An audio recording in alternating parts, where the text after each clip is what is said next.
Mga kababayan, isang tagumpay ng bayan at sampal sa state censorship ang makabuluhan at makasaysayang desisyon ang pagbabasura po ng Quezon City RTC Branch 104, ang memorandum ng National Telecommunication Commission o NTC na nag-uutos noong 2022 na i-block ang 27 website, kabilang na po dito ang Bulatlat, sa aligasyon na umano'y communist terrorist links nito na hindi naman dumaan sa anumang korte o wastong proseso.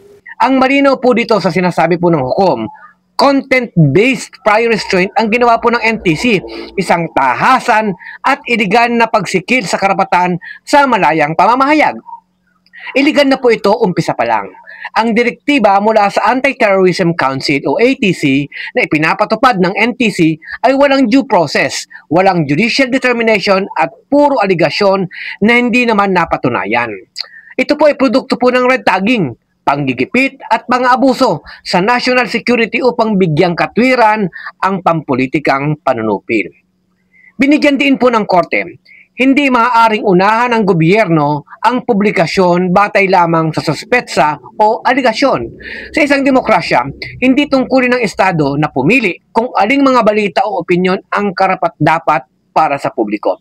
Ang ganito pong hakbang ay malinaw na pagtatangka na kontrolin ang daloy ng impormasyon at manipulahin ang pampublikong kamalayan. Mahalaga po ang alternative media, ang papel ng Bulatlat. Ang Bulatlat po ay matagal nang nagsisilbing tinig ng mga sektor na hindi nabibigyang puwang ng mga mainstream media.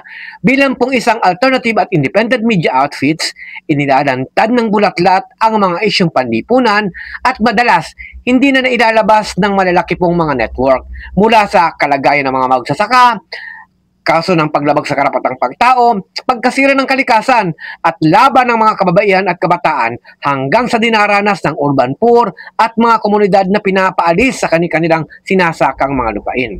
Sila po ang nagbukas ng espasyong matagal nang isinara ng komersalisasyon at political na control sa media.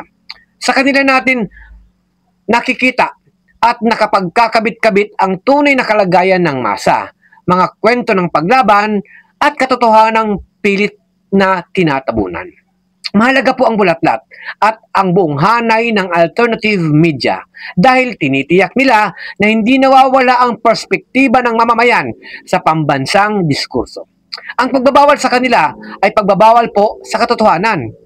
Ang pagsikil sa kanilang pag-uulat ay pagsikil sa karapatan ng sambayanan na malaman ang nangyayari sa hindi po na ilalabas sa mga komersyal na mga telebisyon.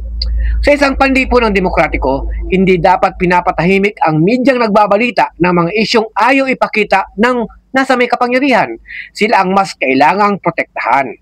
Ang utos po na mag-block ng website na inilabas noong 2022, huling buwan po yan ng Duterte administration sa kasaysayan at sa kasagsagan ng marahas na red tagging, pagpaslang sa mga aktivista, panggigipit sa mga union at sunod-sunod na pag-attack sa mga independent media ay talagang matindi po ang naranasang pagsikil sa karapatan.